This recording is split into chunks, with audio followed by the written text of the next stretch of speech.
भारत में स्वयं सेवक संघ ना होता तो इतना भी हिंदू ना बचा होता। अगर वो सारे आपको खत्म कर देते तो क्या नाम, ना आरएसएस होती ना आप होते यहाँ पर। उन्हें राष्ट्रीय सुरक्षा कानून के तहत गिरफ्तार करना चाहिए। भविष्य में वेद ना मानने वालों के बच्चे जावेद और नावेद बनेंगे। वीरेंद्र शास्त्री जी हमेशा उल जलूल बातें करते हैं। धर्मांतरण पर प्रहार और जातियों में बटे हिंदुओं को नसीहत देते देते बागेश्वर धाम के पीठाधीश्वर पंडित धीरेन्द्र शास्त्री ने आरएसएस पर बड़ा बयान दिया तो हंगामा मच गया। कई मौलानाओं ने बाबा बागेश्वर के खिलाफ मोर्चा खोल दिया। कोई मौलाना बाबा बागेश्वर पर हिंदुओं को डराने का संगीन आरोप लगाने लगे तो कोई अराजकता फैलाने का आरोप लगाकर एनएसए के तहत बाबा की गिरफ्तारी की डिमांड करने लगे।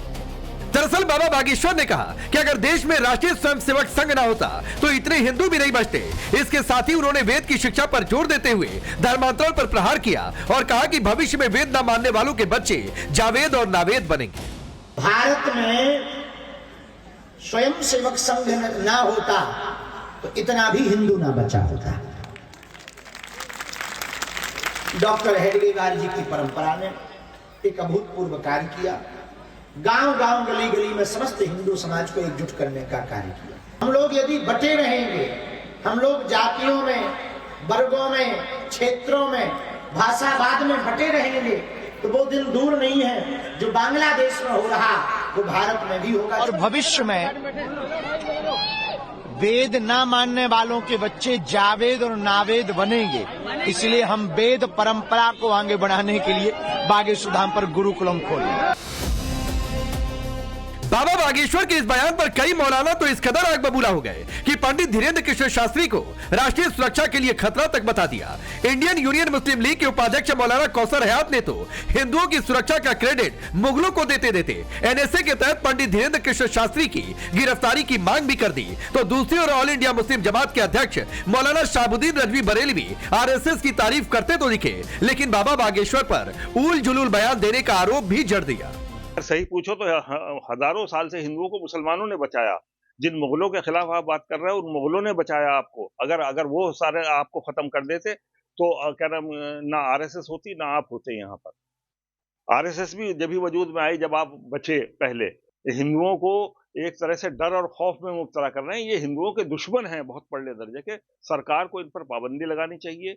इनको गिरफ्तार करके फौरन इनकी एक्टिविटीज पर तमाम कर्म पाबंदियां लगनी चाहिए और इन्हें राष्ट्रीय सुरक्षा कानून के तहत गिरफ्तार करना चाहिए। किसी एक संगठन की वजह से भारत की हैसियत, उसकी अहमियत नहीं खत्म हो सकती। हाँ, ये ठीक है, आरएसएस एक भारत का बड़ा संगठन है और देशभक्ति के लिए, देश की एकता और अखंडता के लिए काम करता है। वीरेंद्र शास्त्री जी हमेशा उल जलूल बातें करते हैं। हजारों साल से भारत है और हजारों साल तक भारत रहेगा। बरेलवी तो दो नावों की सवारी करते दिखे, लेकिन सवाल सीधा है, अगर आरएसएस ना होता तो हिंदू ना बचते। ये कहना राष्ट्र विरोधी है या राष्ट्रवाद? क्या धर्मांतरण के खिलाफ बोलना गुनाह है या फिर हिंदुओं की एकजुटता ही कुछ लोगों को सबसे ज्यादा चुभती है? बड़ा सवाल यह भी कि हिंदुओं के अस्तित्व की बात करने वाले बाबा बागेश्वर देश के लिए खतरा कैसे बन गए? और अगर ऐसा कहना अपराध है तो फिर दुनिया में इस्लाम की बढ़त पर खुलेआम जश्न मनाने वाले मौलाना अरशद मदनी पर इन मौलानाओं की चुप्पी क्यों? मेरे भाई, बढ़ने वाला दुनिया में मजहब इस्लाम ही है। इसको किस तरह रोका जाए? सारी दुनिया इसके लिए असबाब फराहम कर दे। इस्लाम की इस बढ़ोतरी को रोका किस तरह जाए? सारी दुनिया के मज़ाहिब में तन्हा एक इस्लाम है, इसलिए कि सारी दुनिया के लोग अपने धर्म को छोड़कर जिस धर्म के अंदर आ रहे हैं, अमेरिका के अंदर, यूरोप के अंदर, वो सिर्फ एक मजहब है इस्लाम। सारी दुनिया इस चक्कर में है कि इस्लाम की तस्वीर को इतना खराब कर दो कि ये जो बढ़ोतरी का सिलसिला है इसे खत्म कर दें। वो बढ़ोतरी का सिलसिला तो बंद नहीं हो रहा है यार। न भारत किसी भी मजहब या धर्म के खिलाफ नहीं, लेकिन उस एजेंडे पर सवाल जरूर है जो डेमोग्राफी चेन पर जुबान बंद करके बैठे हैं। सवाल यह है, जो धर्मांतरण पर चोट करे वो देश के लिए खतरा कैसे? क्या धर्मांतरण पर सवाल उठाना गुनाह है? क्या हिंदुओं की एकजुटता की बात करना राष्ट्रीय सुरक्षा के लिए खतरा है? अगर नहीं तो फिर बाबा बागेश्वर पर एनएसए लगाने और उनकी गिरफ्तारी की मांग क्यों?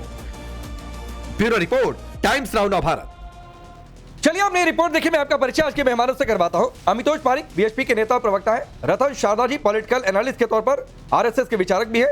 मुफ्ती वजाहत कासमी जी जुड़ रहे हैं इस्लामिक स्कॉलर के तौर पर। फाजिल अहमद पॉलिटिकल एनालिस्ट के तौर पर।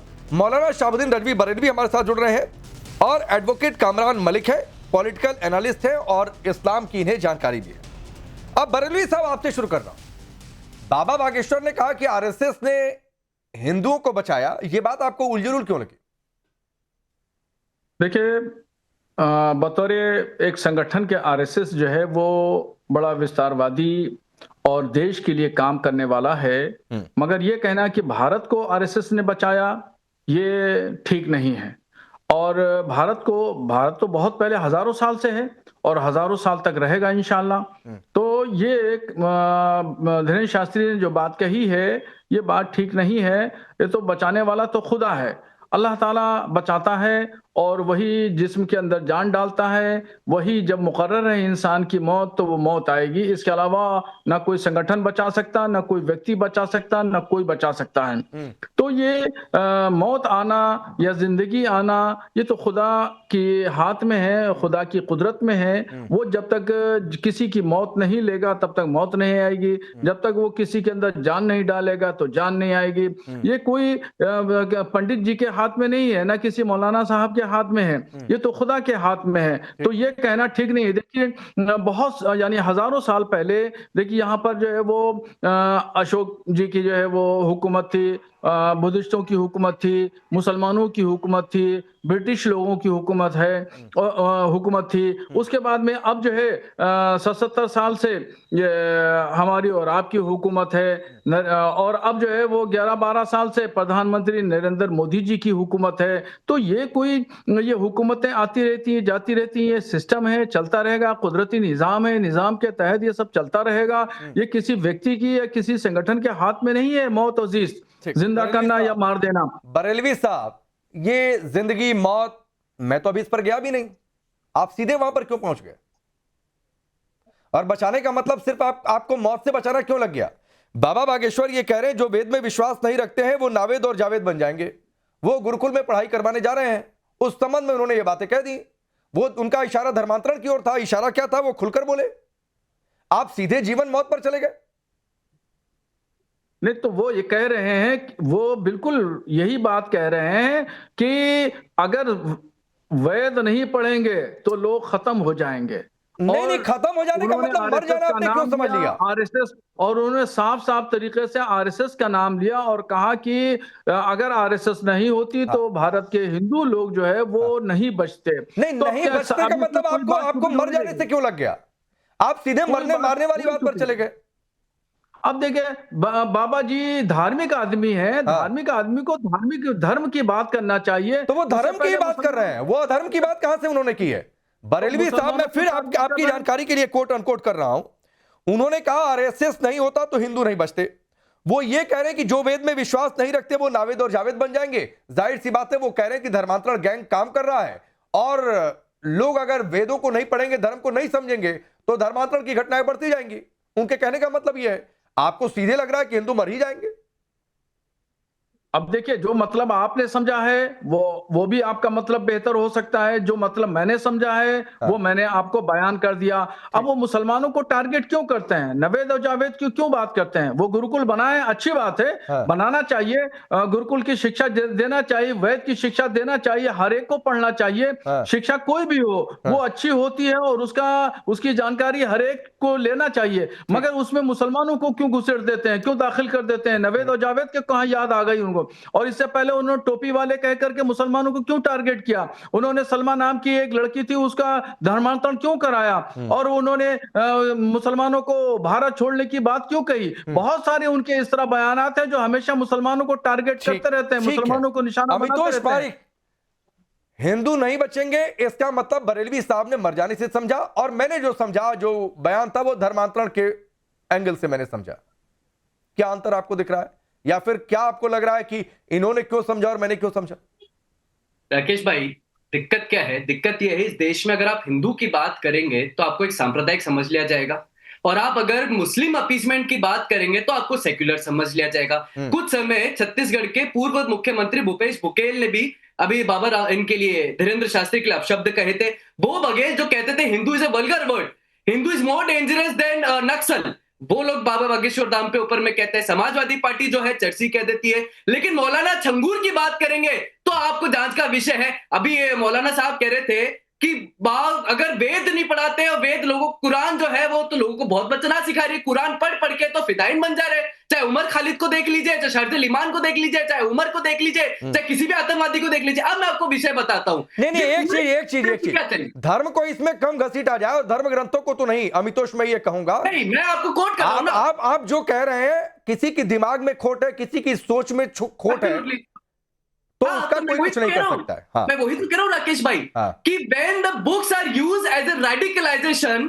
then it's all secularism, and when the Vedas are used for progression, then it's against secularism। दिक्कत इस बात की है, आपने हिंदुत्व को कुछ दिनों पहले मणिशंकर अय्यर कह रहे हैं कि Hindu is more dangerous, Hindutva की बात कर रहे हैं। वो लोग बात कर रहे हैं जो बांग्लादेश को इलीगल सबसे अच्छा इंफ्रास्ट्रक्चर बता रहे हैं, वो जो ज्ञान वापी में शिव का मजाक उड़ा रहे हैं। अब मैं आपको उदाहरण देता हूं, ancient monas system is not responsible for caste, Madras high court कह रहा है। लेकिन अगर वही ये लोग बात करेंगे तो दिक्कत है। वेदा के अंदर में कई क्लास सिस्टम नहीं है, वही तो बाबा बागेश्वर धाम कह रहे हैं। लेकिन क्लास में जोड़ना, कास्ट में तोड़ना, ये लोग को सहूलियत देता है। एंग्लो इंडियन कॉन्सेप्ट लाके भारत के गुरुकुल खत्म कर दिए, लेकिन 2830 में मदरसे बना दिए तो सेक्युलरिज्म है। आर्टिकल 25 में धर्म की आजादी दे दी तो कन्वर्जन की बात करने वाले रेविस स्टेनलेस केस ने तो कह दिया था कि right to profess practice and propagate religion is not allowing you right to convert. लेकिन उसकी बात क्या हो रहा है, मैं आपको उदाहरण देता हूं। Madrasa teacher hold 12-year-old girl captive for minor raping, Hindu girl gangraped by lawyer, Muslim community से आ रहा था। लव मी और गेट मी किल, यही व्यक्ति थे जो मुसलमान थे। Indian Muslim murder 21-year-old Hindu girl, नाम चेंज करके आते हैं। चार्जेस फाइल होते हैं 13 मुसलमानों पे हिंदू गर्ल को कन्वर्ट करने के लिए। तो कौन सी चीज है? अमितोष, मैं फिर ये कह रहा हूं एक चीज, कि ये डिबेट ना तो धर्म पर है, और हम सभी धर्म ग्रंथों का सम्मान करते हैं, वो चाहे रामायण हो, गीता हो या कुरान हो। और कोई धर्म ग्रंथ ये नहीं सिखाता है कि कोई गलत रास्ते पर चला जाए। लेकिन बरेलवी साहब, आप जो कहना चाह रहे हैं कहिए। मैं फिर कह रहा हूं कि डेमोग्राफी चेंज की बात हुई है, धर्मांतरण की बातचीत हुई है, आप क्यों इसको डिले करने की कोशिश कर रहे हैं? और इस पर कोई बोलता है तो आपको लगता है कि वो उलझुल बात कर रहे हैं। उधर कौशल हयात कह रहे हैं गिरफ्तार कर लो इस बाबा बागेश्वर को। देखिए अमितोष जी, अगर कुरान पढ़ लें, अगर इन्होंने कुरान पढ़ा होता या पढ़ लें तो ये बहुत अच्छे इंसान बन जाएंगे, इस तरीके से बातें नहीं करेंगे, नफरत फैलाने वाली वो बात नहीं करें। अमितोष जी, इन्होंने कुरान शरीफ का हवाला दिया कि कुरान शरीफ अगर पढ़ेंगे तो इंसानियत आपको अंदर झलकेगी, मानवता झलकेगी, आपके अंदर तमद्दुन तहजीब झलकेगा। आप जरा सा कुरान शरीफ पढ़ के देखिए कि किस तरीके से मानवता की शिक्षा देता है कुरान। बरेलवी साहब, मैं कुरान शरीफ, रामायण या गीता पर डिबेट नहीं कर रहा हूं सर। मैंने पहले कहा मैं कुरान शरीफ का भी सम्मान करता हूं, रामायण गीता का भी सम्मान करता हूं। और ये आपको बता दूं, कोई धर्म ग्रंथ ये नहीं कहता है, मैं इसका समर्थक नहीं हूं कि कोई धर्म ग्रंथ किसी को सिखाएगा कि जाकर बम बात के फट के मर जाओ। ये कोई धर्म ग्रंथ नहीं सिखाता हो, चाहे कुरान हो, रामायण हो, गीता हो। लेकिन मैं कह रहा हूं कि भाई, धर्मांतरण गैंग पर बातचीत करने में क्यों आपको उलझुल लग जाता है? डेमोग्राफी चेंज की बातचीत अगर कोई कर रहा है, क्यों गड़बड़ लगने लगती है? राकेश भाई 10 सेकंड्स में चाहता हूं। हाँ, डेमोग्राफी की कोई चेंजिंग नहीं हो रही है। जिस तरीके से पैदाइश की नस्ल जो है वो हिंदुओं की है, उतनी ही मुसलमानों की है। ना कोई डेमोग्राफी चेंज हो रही है, ना कहीं पे आबादी चेंज हो रही है, ना कहीं कुछ हो रहा है। अब तो मुसलमान जो 4 बच्चे पैदा करते थे वो अब तो 2 और 1 पे आ गए हैं। जितनी भी शिक्षा आगे 4 बच्चे पर जाएंगे, कोई यहां से उठकर 4 शादियों पर चला जाएगा। 10 सेकंड अमितोष कुछ कहना चाह रहे हैं, फिर मैं बाकी मेहमानों के पास बढ़ता हूं। बिल्कुल राकेश भाई, माननीय सर्वोच्च न्यायालय ने कह दिया कि there is no right to conversion Rev Stainislaus case में। उसको कोट करते हुए तो इसका विरोध करते हैं। वर्ना सिस्टम को वेदों से कनेक्ट करते हैं, कास्ट को वेद से कनेक्ट करते हैं, विच इज अ ब्रिटिश कॉन्सेप्ट, उसको ये विरोध करते हैं। डेमोग्राफी की बात करते हैं तो भारत में 11 राज्य डेमोग्राफी कंडीशन चेंज हो गए। असम हो गया, बंगाल हो गया, बिहार हो गया, झारखंड हो गया, छत्तीसगढ़ हो गया। धुबरी का विषय देख लीजिए, मालदा का, मुर्शिदाबाद का, मुरादाबाद का, लगातार तरीके से डेमोग्राफी चेंज हो रही है। इसीलिए अभी कुछ दिनों पहले असदुद्दीन ओवैसी ने एक रेडिकल बयान दिया, मुस्लिम महिला राष्ट्र प्रधानमंत्री बन जाए लेकिन बुर्खा वाली बनाए, which is a very radical organisation statement. मुझे लगता है देश में जब जब किसी भी हिंदू की बात करी उसको सेक्युलर नहीं रेडिकल मान लिया जाता है, लेकिन मुस्लिम अपीसमेंट को सेक्युलर मान लिया जाता है। दिक्कत ये है। ठीक है फाजिल अहमद, कौसर हयात खान मुस्लिम लीग के सचिव कह रहे हैं मुगल ही बचा कर लाए हिंदू को। अजीब तरीके का तर्क है। कितने मंदिर तोड़े गए, कितने हिंदुओं का कत्लेआम हो गया, मुगल शासकों ने ही बचा लिया। पहले तो आपको बहुत बधाई देते हैं राकेश भाई कि पहली बार आपने अमितोष को टोका कि किसी धर्म के बारे में मत बोलिए। इसके लिए थोड़ा आपकी मैं हर सूझबूझ बार को यही बधाई करता देते हूं। हैं। मैं सुन किसी लीजिए, भी अब धर्म हमको पर आज गलत पहली बार टिप्पणियां लगा। ना सुनता हूं और ना किसी को दूसरी बोलने बात- देता हूं, ना इनको आने और दीजिए। बोलता है तो उसका खंडन करता हूं फाजिल अहमद। सुन लीजिए, अब हो गया, आपको बधाई दे दी है हम। हाँ, नहीं अब चाहिए दूसरी बधाई, बात, अपने देश पास रखे जब से रहिए। आजाद हुआ, सुन सर्टिफिकेट लीजिए, नहीं चाहिए फाजिल अहमद का।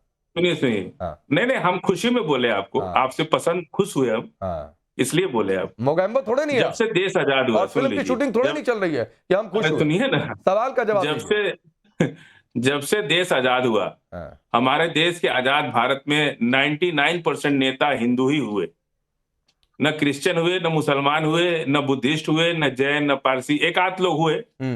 सारा देश का पैसा ले आके स्विस बैंक में जमा कर दिए लोग, भ्रष्टाचार करके।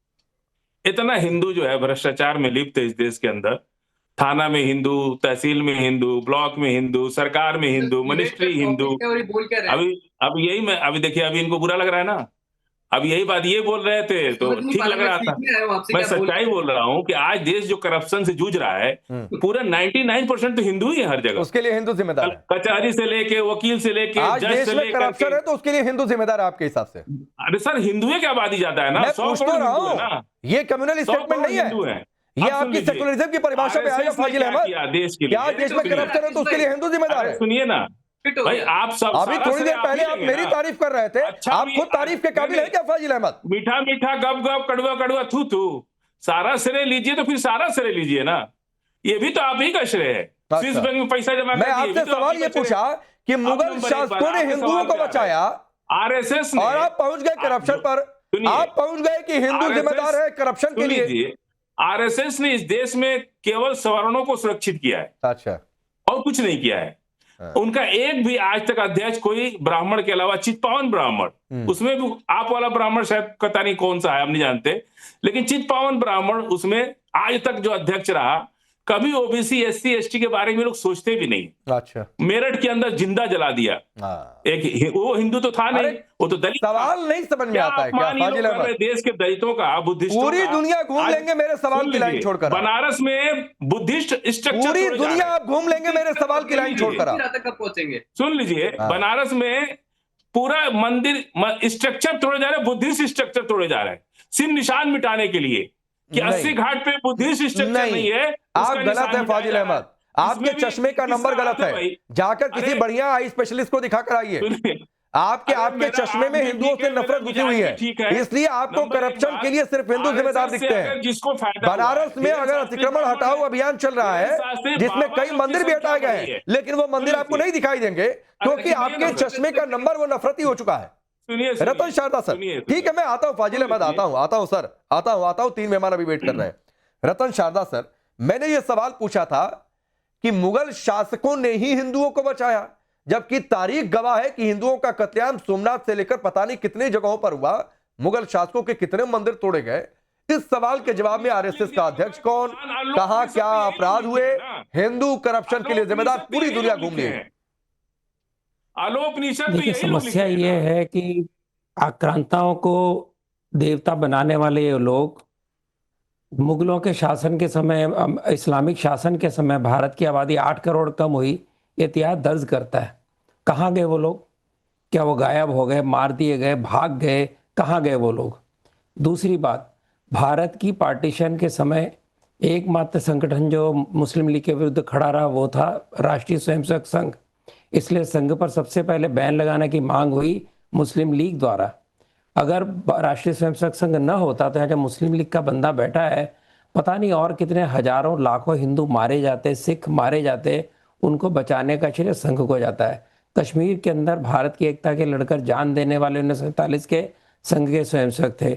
अब बात आती है इनकी, अल्लाह ताला की मर्जी से सब हो रहा है। तो बांग्लादेश में जो हिंदू मारे जा रहे हैं, सिख और क्रिश्चियन मारे जा रहे हैं, क्या वो अल्लाह ताला की मर्जी से मारे जा रहे हैं? उसमें किसी का दोष नहीं है। और आप कहते, किसी ने कहा था इनके कुछ दिन पहले कि राम इस मुसलमान थे। कहने से पहले सोचिए, जो पंथ 1400 साल पहले पैदा हुआ उसको आप अनंत काल से चले आए धर्म के सामने मुकाबला करते हैं। तीसरी बात, धर्म और पंथ में फर्क है। और जहाँ तक बाबा बागेश्वर करते हैं, वो कन्वर्जन नहीं करते, वो घर वापसी करते हैं। जिस महिला को, जिस पुरुष को जो यहाँ से वापस घर वापसी आए हैं, वो सारे कभी ना कभी हिंदू ही थे, वो मुसलमान नहीं थे। उनको बनाया गया बल के जोर पर, तलवार के जोर पे, या किसी भी जोर पे इतिहास की बात करते हैं। इनका कहना था कि हिंदू भी बाहर से है, मुगल भी बाहर से है, यहाँ तो कोई रहता ही नहीं था। सरस्वती मंदिर है वो गलत है। सरस्वती मंदिर ये मिथ नहीं, मिथक नहीं। सरस्वती मंदिर भारत की सिंधु के साथ मिले प्राचीन परंपरा है जो अनंत काल से चली आ रही है, उसको कोई मिटा नहीं सका। उसको जिंदा जीवित रखने वाला कौन था? संघ था। मुगलों को ये बड़े प्यारे लोग थे, टोपी सिल के घर चलाते थे, हिंदुओं को बचाते थे, मंदिर कभी तोड़े ही नहीं। इस प्रकार की मिथ्या भ्रामक इतिहास सिखाने वाले यहाँ बैठे हैं। और अगर ये कह रहे हैं कि मुसलमानों को जगह नहीं मिली, भाई साहब भारत का 1/3 हिस्सा रक्तपात के साथ मुसलमानों को दिया गया ताकि अपनी मर्जी से वो सरकार चला सकें, सब कुछ चला सकें। जिन्होंने वोट दिया गए नहीं, यहाँ बैठ के अधिकार मांग रहे हैं। अगर ये बचे हुए लोग हिंदू हैं, अगर ये हिंदू शासन करते हैं या हिंदू अधिक एक्टिव हैं, आपको इसमें समस्या क्या है? आपके लिए पूरा देश काट दिया गया, तोड़ दिया गया, भारत माता की भुजाएं तोड़ दी गई, और यहाँ बैठ के आप बोल रहे हैं कि आप मुसलमानों को स्थान नहीं देते। मुसलमान हर स्तर पे, जो भी पढ़ा लिखा मुसलमान, राष्ट्रपति से लेकर छोटे जगह सब जगह बीजेपी के अंतर्गत 3-4% बढ़ गए केवल IAS के अंदर, UPSC के अंदर। वो क्यों नहीं कांग्रेस के समय हुए? क्यों कांग्रेस के समय कमेटियां बनी? उन्होंने कहा कि 30 साल से अधिक होने के बाद भी बंगाल में, भारत में सबसे पिछड़ा हुआ जो व्यक्ति है वो मुसलमान व्यक्ति है, उसमें संघ क्या कर सकता है? तो भारत की आत्मा को जीवित रखने वाला, भारत 17 राष्ट्र नहीं, एक मात्र एक भौगोलिक सांस्कृतिक राष्ट्र है। ये बार बार छाती ठोक के कहने वाला राष्ट्रीय स्वयंसेवक संघ था, जबकि कम्युनिस्ट सेक्युलरवादी उन्होंने कहा भारत तो 17 राष्ट्रों का बना हुआ समूह है। कामरान मलिक, ठीक है सर, आता हूं। कामरान मलिक, क्या आप भी कौसर हयात खान की बातों से सहमत है कि मुगल सबको खत्म कर देते तो ना RSS होता, ना आप होते, और मुगलों ने ही हिंदुओं को बचाया? देखिए, बात RSS की हो रही है। मैं शुरुआत जरा थोड़ा डिफरेंट एंगल से करूंगा। अच्छा। हिंदू धर्म एक महान धर्म है और इसकी 2 खास विशेषताएं हैं, अहिंसा और सहिष्णुता। जिसके ब्रांड एम्बेसडर जो है वो महात्मा गांधी रहे। महात्मा गांधी की वजह से हिंदू धर्म की अहिंसा और सहिष्णुता वर्ल्ड वाइज जो है जानी जाती है, और उस जो कहते हैं महान व्यक्ति का कद्र करने वाला RSS था। RSS किस तरह से जो है कहते हैं इस देश की हिंदुत्व को बचाने वाला हो सकता है, और अगर RSS हिंदुत्व को बचाने वाला होता तो उसने कितने गुरुकुल खोले हिंदुस्तान के अंदर, सिर्फ जो है कहते हैं पॉलिटिकल पार्टीज को संरक्षण देने के अलावा, पॉलिटिकल पार्टीज को शासन दिलवाने के अलावा उसने क्या किया है? RSS अगर हिंदू धर्म का जो कहते हैं हिमायती होता तो 50 गुरुकुल खोले गए होते। मैं गुरुकुल खोलने का हिमायती हूँ। जिस तरह से कुरान शरीफ पढ़ाया जाता है इस तरह से वेद भी पढ़ाए जाने चाहिए। मगर कब? कामरान मलिक, मैं आपको चैप्टर पढ़वा दूंगा रतन शारदा सर से, बहुत सीनियर आदमी है, और 20-25 स्कूलों के नाम मैं आपको बिना सोचे समझे बोल दूंगा जो RSS की ओर से चलाए जा रहे हैं। तो कहने के लिए एडवोकेट मत बनिए सर। सिर्फ आपकी 2 पहचान मैंने बताई कि आप एडवोकेट भी हैं और इस्लामिक स्कॉलर भी हैं, तो थोड़ा सा एडवोकेट वाला भी गुण दिखाइए, थोड़ी सी तैयारी भी कर लिया करिए। कि RSS कितने स्कूल चलाता है, कुछ नहीं तो जाकर पश्चिम बंगाल में देख लीजिए। सर मैं देखिए, जिस तरह से जो कहते हैं आपको जो है टारगेट करते हैं मदरसों को, फिर मदरसे पर डिबेट चल रही है। खुले हुए हैं जितने मदरसे हर गली और नुक्कड़ पे खुले हुए हैं, इस तरह से गुरुकुल भी तो होना चाहिए। एक बात और कह दूं मैं लास्ट, जो है बाबा बागेश्वर जी हैं, देखिए मौलाना बैठे हुए हैं यहाँ पर बरेलवी, वो किसी मदरसे जो है उन्होंने आलिमियत हासिल करी होगी, मगर बाबा बागेश्वर जी से पूछो कि किस जगह गुरुकुल से उन्होंने तालीम हासिल करी है, मैं उनको धर्म गुरु कैसे मान लूं? अच्छा ठीक है, नहीं तो आप मत मानिए। आपको मानने के लिए कौन कह रहा है? आपको मानने के लिए कौन कह रहा है? अमितोष चाहूंगा, क्योंकि इन्होंने RSS में कितने स्कूल नहीं स्कूल, इसका सबसे बेहतर जवाब रतन शारदा ही दे सकते हैं। वो बार बार इशारा भी कर रहे थे। उसके बाद कासमी साहब आपके पास। देखिए, नादानी अपनी जगह है, जानबूझ के झूठ बोलना अपनी जगह। ये जानबूझ के झूठ बोल रहे हैं क्योंकि वकील है। RSS के द्वारा प्रेरित कम से कम 30,000 स्कूल सारे भारत में चल रहे हैं, 1 लाख एकल विद्यालय चल रहे हैं और कई महाविद्यालय चल रहे हैं। RSS के द्वारा 1.5 लाख से ऊपर सेवा कार्य चल रहे हैं। कोई भी गिनती उसके बराबर करा दे, मैं कुछ भी हारने को तैयार हूँ। फिर उन्होंने कहा गुरुकुल की पढ़ाई अपनी जगह है, पढ़ाई आप बोलेंगे वही हम करवाएंगे क्या? हम जो पढ़ाई कर रहे हैं हम करवाएंगे, गुरुकुल मदरसे के बराबरी मत करिए। आगे बात पूरी करने दीजिए, वकील साहब बात पूरी करने दीजिए, बात पूरी करने दीजिए। वकील हैं आप, order order order. Modern school खुले हुए हैं। हिंदू सहिष्णुतावादी है, लेकिन हिंदू अहिंसक नहीं था। अहिंसक होता तो जो कुछ हिंदू बचे वो भी न बचते। हिंदू में शस्त्र और शास्त्र एक साथ चलते हैं। आप लोगों ने मुगलों के काल से लेकर हिंदुओं से शस्त्र छीन लिए, उनके मंदिरों को तोड़ दिया, हिंदू टूटा नहीं। हिंदू अपने शस्त्रों से लड़ता रहा, 1000 साल तक लगातार संघर्ष किया, इसलिए जिंदा। आपको तो किस बात का है कि हिंदू समाप्त नहीं हुआ, सारी दुनिया। आप चुप करेंगे जरा, इनको चुप करेंगे पांडे जी, उत्तर सुन नहीं सकते। ठीक, चुप कराइए इनको। सुन लीजिए कामरान मलिक, अदालतों में भी ऐसी बहस नहीं होती है, एक दो लाइन काउंटर करके चुप हो जाते हैं। मैं फिर कह रहा हूं सर, थोड़ा सा एडवोकेट वाला गुण दिखाइए, थोड़ा सा एडवोकेट वाला गुण दिखाइए, थोड़ा सा एडवोकेट वाला गुण दिखाइए। अभी सिर्फ रतन शाह सर अगले 30 सेकंड बोल रहे हैं, फिर उसके बाद मैं कासमी साहब के पास जाऊंगा। प्लीज कामरान मलिक सुनिए। अब बहुत जरूरी बात है, इन्होंने कहा गांधी की हत्या करने वाला संघ का था। मैं इनको चैलेंज करता हूं, बड़े बड़े लोग माफिया मांग के कोर्ट में चले गए, आपकी हिम्मत है तो आप कोर्ट में जाके बात करके देखिए, आपको भी माफी मांगनी पड़ेगी। इस तरह बयानबाजी करके आप बेकार में बहस को गंदा मत करिए। और गांधी अगर हिंदूवादी थे, आप लोग उसको वहां कहा आपने पाकिस्तान बना लिया, गांधी थे, गांधी हिंदूवादी थे, इसलिए उन्होंने हिंदुओं को साथ में ना मुस्लिम ने छोड़ दिया। मुस्लिम लीग ने कहा कि कांग्रेस तो हिंदू है, गांधी तो हिंदू है, हमारा तो जिन्ना ही, ये सब कहने वाले आप लोग थे।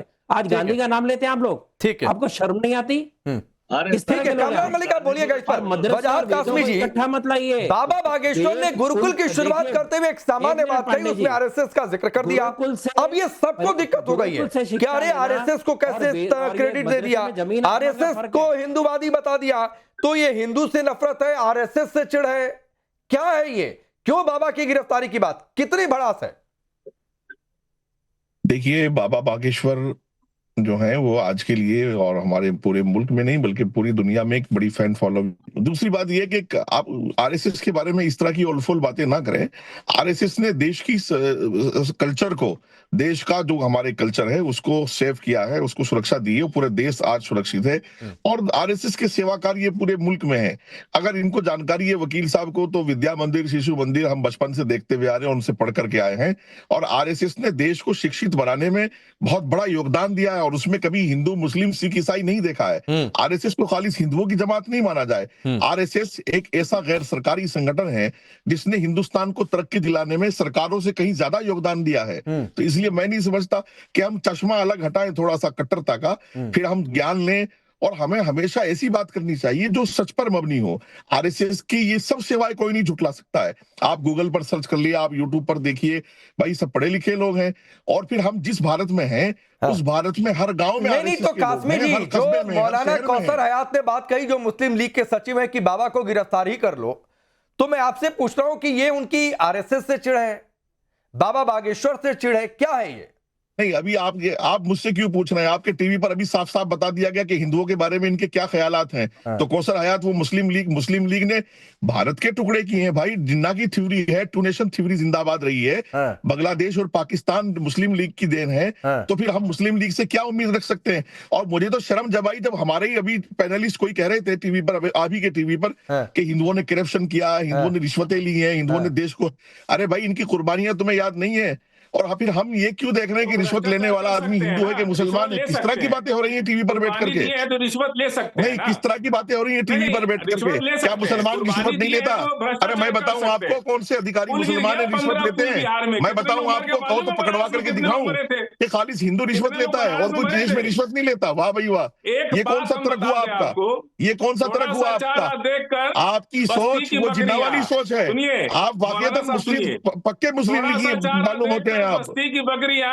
गजलें सुना रही है कसाई की शान में, सुन रहे? अरे वाह वाह वाह वाह, तो आपसे बड़ा कसाई कौन है भाई इस देश में? नफरत के अलावा मुझे बताओ, इस देश को नफरत के अलावा कुछ दिया है आपने? अब सुन लीजिए, अगर कुछ दिया हो तो बताइए मुझे। नफरत दी है तुमने, आपने पाकिस्तान दिया है, बांग्लादेश दिया है, आपने पाकिस्तान दिया है, बांग्लादेश दिया, और क्या दिया बताइए? और जो इधर मुसलमान बचा है उसके अंदर ये सब नफरतें भरते हो? कैसे बोल रहे हैं? अल्लाह उपनिषद लिखा है इन लोगों ने अकबर की शान में।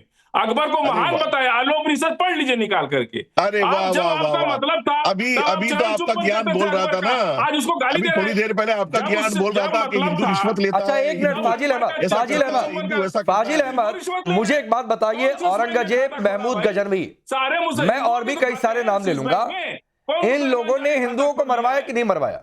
बिल्कुल मरवाया। इनको ये सारा इतिहास याद स्विस नहीं बैंक का है, पैसा ये किसका है? आक्रांता है सर। अब मैं आपसे कुछ इतिहास पर सवाल पूछ रहा हूँ, आप स्विस बैंक में घुस गए। पैसा है? बताइए जरा हमको। अभी वो इनके किसका बुजुर्ग पैसा हैं, है? अभी थोड़ी देर पहले सर्टिफिकेट बांट रहे थे आप। नहीं बोलेंगे।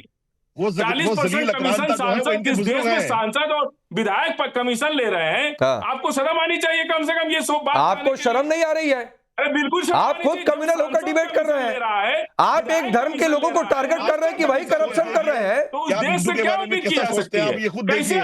आप दलित को मेरठ आप अपनी में नस्लों को, जला अपनी के औलादों मार को दिया। क्या सबक देंगे, ये मेरठ में सोचिए आप। जला के मार दिया, वो भूल जा रहे हैं आप। दलितों का क्या 20 सेकंड 20 सेकंड में बरेलवी साहब को देता हूं, और बरेलवी साहब इस 20 सेकंड में आप बताइए कि एक तो कौसर हयात की बात क्या ठीक है और फाजिल अहमद ने जो कहा वो क्या ठीक है? हमको दीजिए।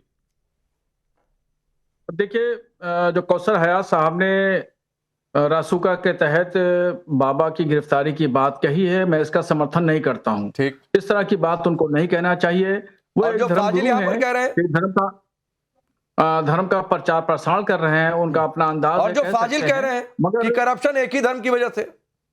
नहीं, ये भी बात ठीक नहीं है कि हिंदुओं को टारगेट करके कहा जाए कि करप्शन हिंदू करते हैं। करप्शन हिंदू और मुसलमान दोनों करते हैं। अगर बात सही बात जब कही जाएगी, सारा तो ठेका हिंदू आप ही ले मुलविस रखे हैं हैं ना। और मुसलमान भी मुलविस हैं, दोनों मुलविस हैं करप्शन में। करप्शन करना नाजायज है, शरीयत की रोशनी भी नाजायज है, कानूनन भी जुर्म है। दोनों करप्शन करते हैं, दोनों नाजायज काम करते हैं, किसी एक को टारगेट नहीं किया जा सकता। इस तरह को एक कम्युनिटी को टारगेट करके बात करना गलत है और ये हकीकत के खिलाफ भी है। चलिए 30 सेकंड अमितोष आपको और दे देता हूं चलते चलते। अमितोष तो फिर अगर एक कम्युनिटी को टारगेट नहीं करना है तो ये यहाँ पर एक धर्म के लोगों को करप्शन वाला बता रहे हैं। वो कह रहे हैं बाबा बागेश्वर को गिरफ्तार कर लो, कोई आरएसएस पर रुक जाइए, हो गया।